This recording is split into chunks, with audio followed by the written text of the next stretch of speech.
Hello, everyone, and welcome to a special episode of CPAC Live. Our intention in coming at you on this venue is to talk to you about what's happening in the news. And obviously, there's a lot going on in our country.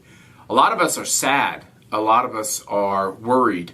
A lot of us wonder if this great union, which Abraham Lincoln and those who wanted to preserve this idea of America by preserving the Union, whether that whole experiment, beautiful experiment, is running its course, or is America just going through a rough time and we'll get through it and be able to get to the other side. You know, I've had so many texts and phone calls and emails.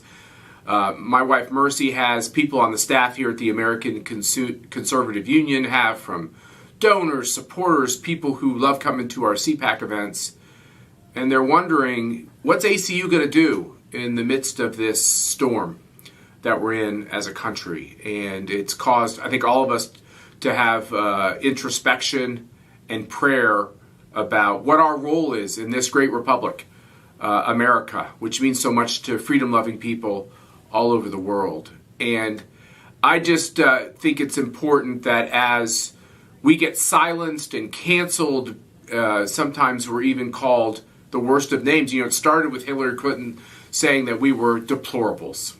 And the left thought that was funny until it became a real political problem, because the half of America that was being called deplorable didn't like it very much. And it's one thing when you're slandered in that way, if it just stays there as name-calling. But unfortunately, it never does. It turns into public policy.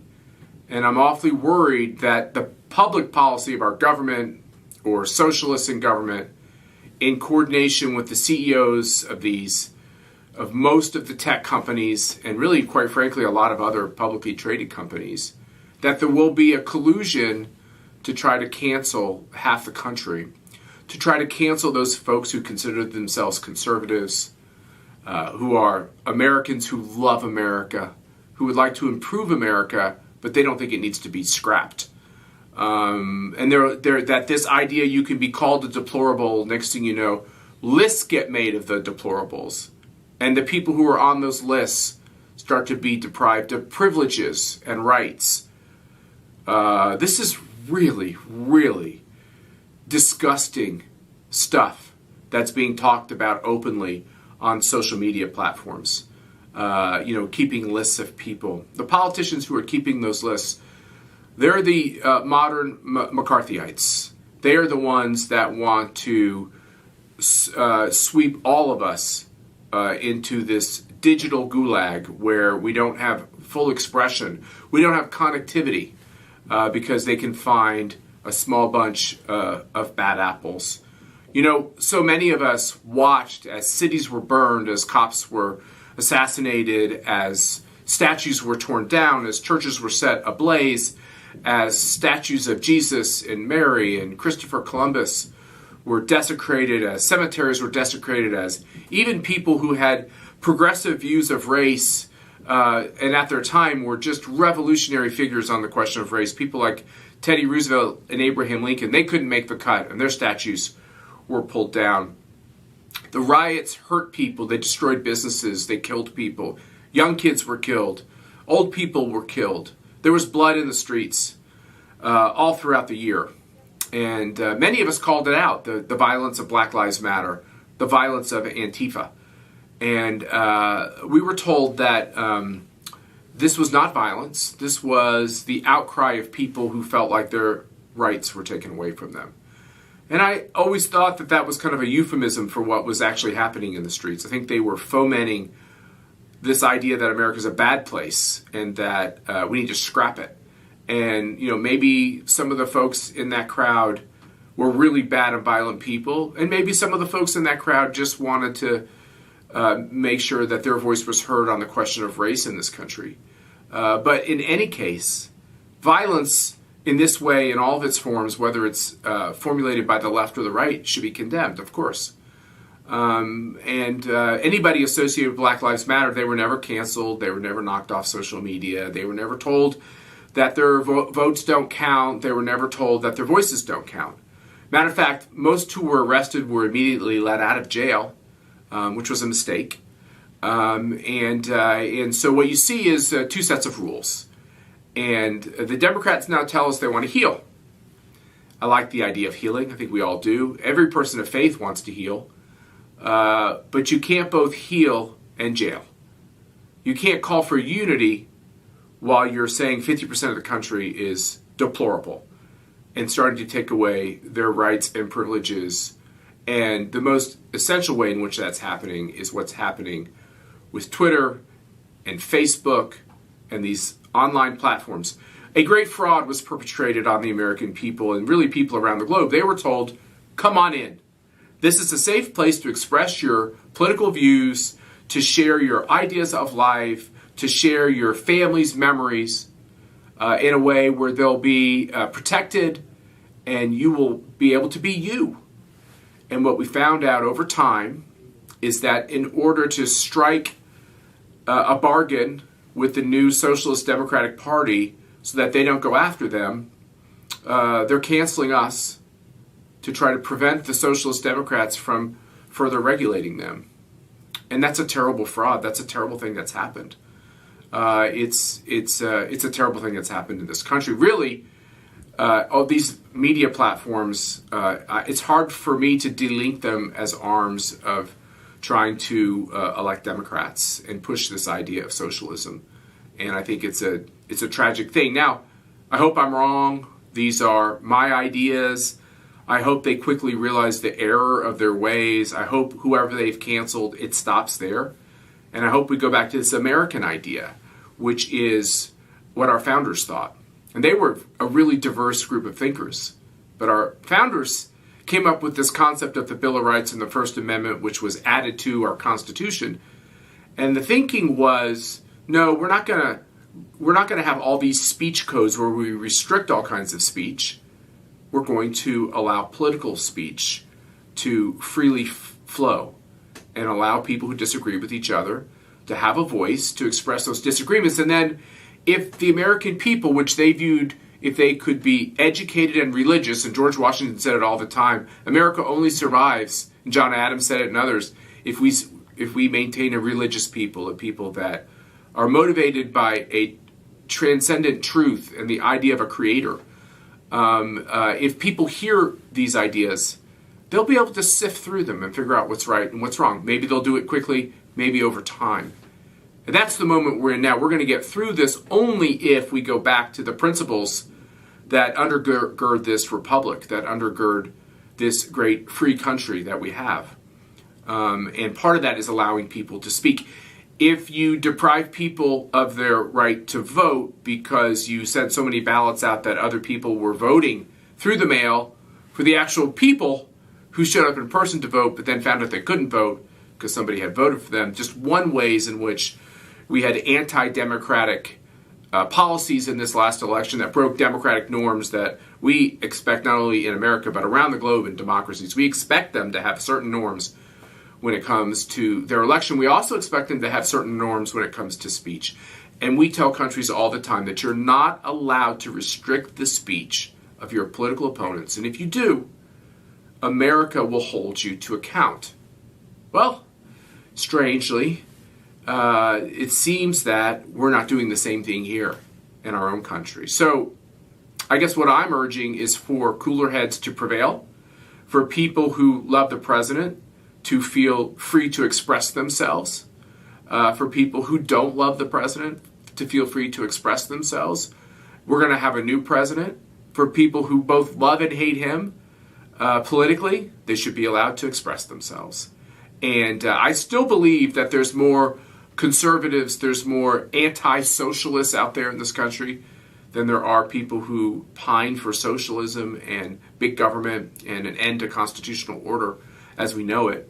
And I think we have great days in front of us, but we won't if we allow these types of fascist policies coming potentially from government, but most definitely coming from social media companies, if that's allowed to continue. Now, we're going to be joined by Ian Walters and my wife, Mercy, in the next part of the show, but we thought we'd show you some of the real you're probably not watching television like us, and we're not on social media too much either. So we're reading aloud from classic books at the house. It's kind of a wonderful thing. I call it the little house on the prairie moment in our family. But we're going to show you a short video of some of the crazy stuff that people of the national news media, journalists, air quotes, are saying about this moment. We'll be right back.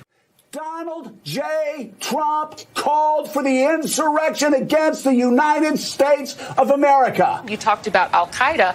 What has he done in terms of incitement, right, that Osama bin Laden didn't do? Each of these people should be shamed, and they're going to go back, to the Olive Garden and to the Holiday Inn that they're staying at. The way that we in the media speak about this is so important. Today was terrorism. We call them terrorists. Terrorists. Domestic terrorists. Domestic terrorists. Domestic terrorists. These people are not Americans. Kevin McCarthy was on Fox calling this un-American. Marco Rubio. I don't know. There's a lot of empty rhetoric. There's a lot of empty concern. Hawley, I should say, of all people, had the nerve to condemn the violence that we saw today. Josh Hawley should resign in ignominy. Ted Cruz as well. But honestly, Mitch McConnell, too. Shame on them. Shame on those senators. They sided with domestic terrorists yesterday, and we won't forget it. This in no way absolves them of the sin and the sins that they and the president had committed against this country. And if Donald Trump Jr., Rudy Giuliani, and Donald Trump are not arrested today for insurrection and taken to jail and booked. It was encouraged by our Republican colleagues, and that is why every single one of them, especially because they have been the ones trying to steal this election, that's why we are calling for them to be removed. But then Trump supporters come in and you open the doors for them. You open the doors for them.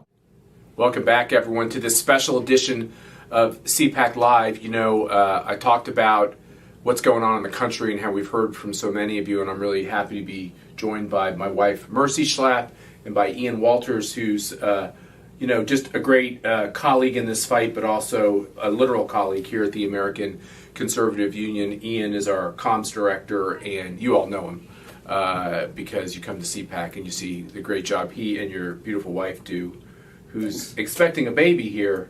Right around CPAC time, which is, So even in the midst of sad news, there's happy news. There is. And we'll save a slot on the Thursday evening program at the Reagan dinner for her to deliver the baby. Please no. TMI. That's right. I learned something this week, and it's this notion, and I loved your monologue talking about the impact of big tech here, that what's grinding up uncomfortably against one another are these things, the rights that are enshrined in the Constitution. And I'm beginning to feel like the actual rights that we enjoy are actually in the Facebook and Twitter terms of service and their community standards. That's really what's being enforced on all of us. And I'm very scared about what's going to happen to the Constitution. We used to do that radio show and joke that liberals didn't like the Constitution and ignored it, neglected it during 8 years of Obama, and eventually wanted to get rid of it because it was racist. Yeah. Because it was written by these guys 200 some years ago. Where are we headed with the Constitution? Does it matter anymore? I'm afraid it's getting watered down and being invalidated. Well, I just say that you have this whole question of what's legal, what's legally allowable, not allowable. Then you have what's morally allowable, not allowable. When you have a free society, I mean, these are really. I'm a non-lawyer, you're a non-lawyer, you're a non-lawyer. We're kind of mashing a lot of ideas. But, if you run a company has a certain culture. And when the company tells us that culture is about freedom of expression, of you being you, we're told all the time, you can't watch an advertisement on these ridiculous shows without them having some fairly strange characters on there being them. No. Pink tutus and the whole thing, being them. And, we watch it and say, okay, you're you, fine. But why can't we be who we are? Right. Why can't we express, it's not even just like in terms of all the complications of human existence, just political views. Why can't we do that? I don't understand how has that at all become controversial? Well, I remember Jack Dorsey, the CEO of Twitter, made it a point to have these listening sessions with conservatives. I actually attended one of the dinners with him. And I really had a sense that he wanted to listen to what our major concerns are. This is not the first time conservatives have been censored.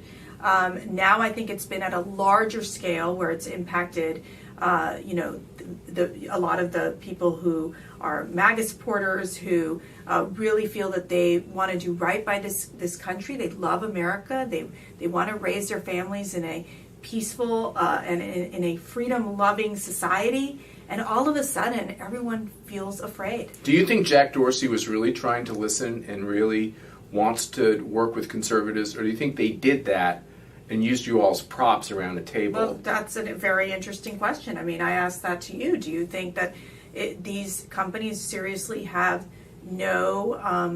really have no interest in learning about what we believe in, which is that of preserving the Constitution, ensuring that individuals have that their freedoms and their God-given rights are protected? I think that they've walked a very fine line. I think that they've created a huge distrust for conservatives across the country and across the globe. And I was one of the Russian dissidents who was the one who was poisoned this past year, coming out and lashing against Twitter for censoring and banning the president, and also saying, well, you're not doing the same for other people out there. We know, for example, that Twitter does nothing to stop the Chinese propaganda. They don't stop the Ayatollah in Iran. And so it really is a double standard because of their hatred, I think, towards the movement. And again, many people out there who are peace-loving, freedom-loving Americans, patriots, who just want to live their lives. You mean the 99.99%? That's right. And because of their hatred towards the president, you said this in your monologue, you hate the president, you love the president, they want to take it out not on the president. They want to take it out on the over 76 million or 73 million Americans who voted for President Trump. And that's what's just unacceptable. And I think that that's where we have to continue to express what we think, not feel that we should be silenced or afraid. And everybody keeps telling me there could be repercussions. Everyone keeps calling us saying, "Hey, Matt and Mercy, what do we do? Go glide off on a iceberg for a month, and everything will calm down. Hide under your sofa for a month." And I give a lot of comms advice. You give a lot of comms advice. You give a lot of comms advice. I mean, it's your very standard and very sound advice.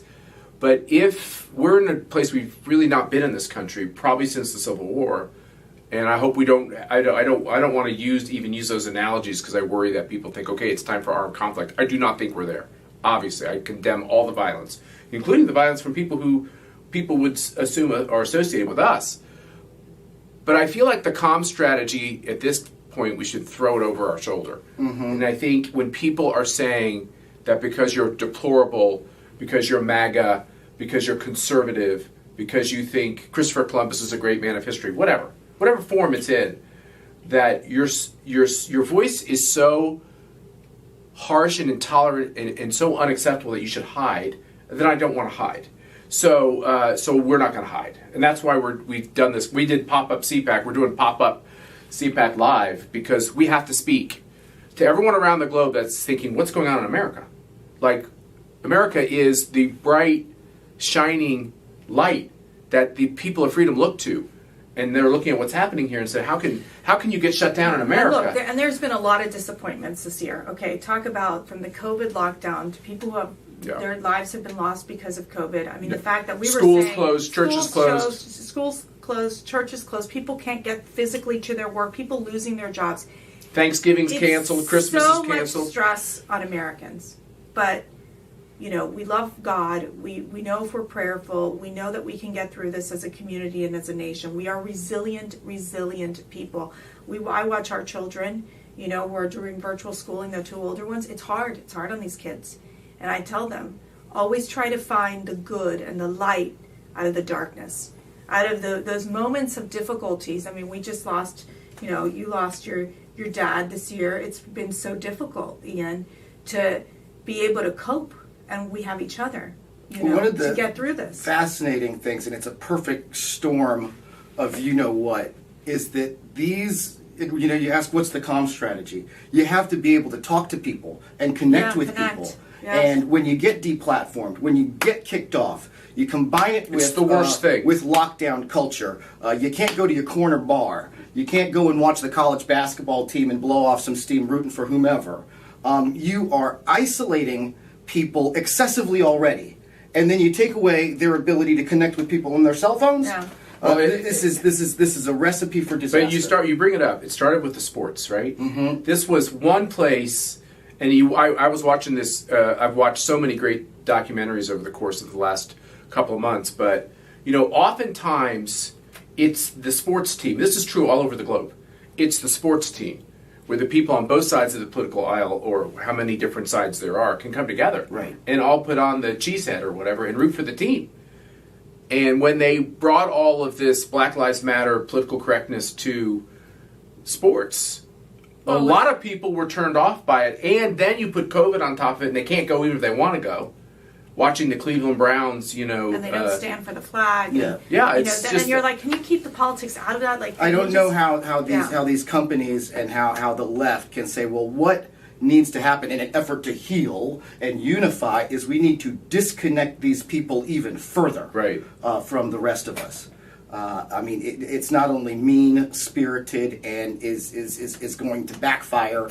It may be truly evil. It's just not the right way to treat. My plea to these beings. Team owners, to these leagues, to these CEOs, to the leaders of the Democratic Party, to Joe Biden, to Nancy Pelosi, is if you want to unify and you want to have healing, you have to stop persecuting us. And you have to stop taking away those things that connect us together, not around politics, but things that are inherently not political. That has to happen. And if you continue down this road of isolating people, of silencing people, of saying that their political views are damn near criminal, we are going to get to a very bad place. And we have to address the big issue that we have to condemn the violence on all sides. That's right. And the thugs and what they did in that Capitol building is not representative of the MAGA movement. Right. It's not representative of conservatives. They actually destroyed the legacy, the years that we worked so hard to build up a strong economy, a thriving economy where Americans were succeeding, and to know that because of that action that they took on the Hill, it was so destructive and painful to watch because it is not reflective of who we are as Americans. That's right. That's right. You have to call out the violence. Look, when people are running up against cops, when you see videos of that, that's all it takes for me. Because if we start to allow that, even if we like a political cause or don't like a political cause, if we start to allow that, we will have chaos and anarchy and dead cops. And it won't stop at dead cops. It'll be dead civilians as well. And we will lose this whole idea of the union. Now, we've had violence in our whole history. I don't want to act like, that I don't understand history as well. We've had lots of episodes of violence. Rational people need to call it out, as you just did, as I've done, as we've done here at the American Conservative Union. You got to call out the violence, even when it's violence that the media says is associated with your politics and your movement and your views. You got to call it out. But the left doesn't call out their violence. No. You notice they say, well, that's just an outcrying of people who want to stop injustice. It's like, I'm with them on all of that. And many of those Black Lives Matters people were peaceful protesters. Yeah, that's right. It is when you have the Antifa and those individuals who are purposely destroying and looting and burning down cities and killing cops, that is where you draw the line. But and that also, is not where we need to stand. We have to all sit and think about the words we choose, right? Knowing what happened last week, we have to be careful with the words we choose. And I'm really find myself just like thinking, you always talk about politics in terms of like a war and it's a battle and it's time to pick up arms and times to, it's like there's another way. We have to be careful with what we say. But I also think that can't just be on the one side. It has to be on the other side. If you look at the Black Lives Matter websites that they've all deleted, the terrible language that propel people to do terrible things. They don't believe in this country. Now, the good people that march, that believe in racial equality, it's a whole different statement. So I think it's a time for our political leaders to just say, look, we have a choice to make. Are we going to figure out how to live together? Or are we going to go down this inevitable road where there's more violence? I hope we choose the former, not the latter. We have to. Yeah, we have to. The way this is headed is not good. When everybody said that the Republic was linked to these races in Georgia and what the Senate and the manner in which they can wield their power with Chuck Schumer running it is absolutely right. I'm shocked, staggered at how quickly all of this happened over the course of 72 hours, perhaps. You remember the first accounts start getting deleted on Friday night. It's like a Friday night news dump. Yeah. It's an attempt to do it in such a way that people won't care, won't notice, and that it's a quiet attempt to silence people's voices, and that they'll just disappear. Well, no one's disappearing. No one's disappearing, and that's why we're coming to you today, and that's why we're going to keep coming to you, and we're going to have different shows, different formats to communicate with you, because I know you're going through the same thing we're all going through, which is we were just having this conversation.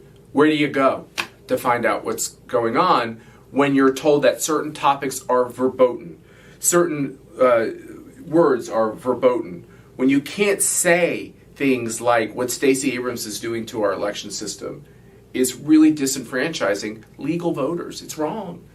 I mean, if they had not had so many, if they had simply checked the signature, just check the signatures of people who voted by mail, that would have been such a normalizing thing to have happened.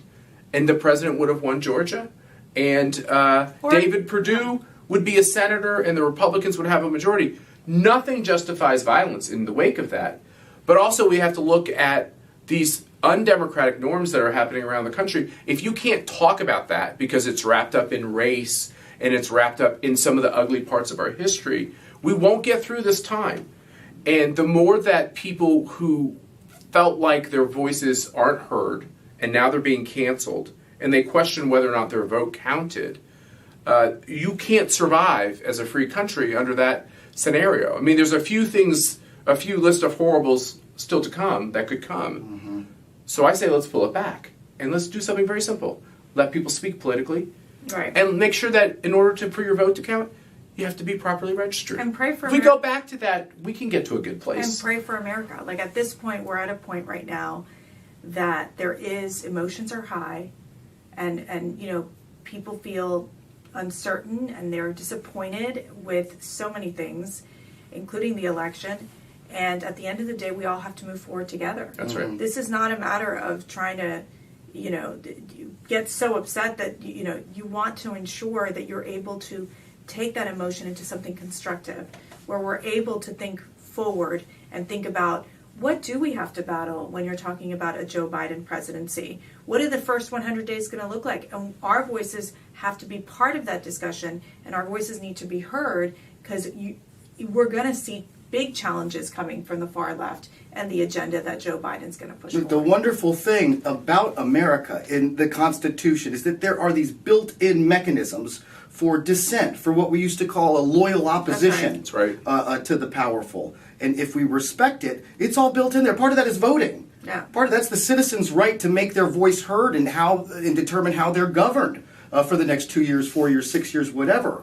But it's all built in there. It's a beautiful thing that happened 200 plus years ago when they founded this country, and it's all there. It's all the checks and balances there to weigh against each other. If those things disappear, America is on the verge of disappearing. And I think finally, whether or not you think the election went down just fine, or whether or not you think there was some irregularities involved with the election, it would actually benefit Joe Biden a lot.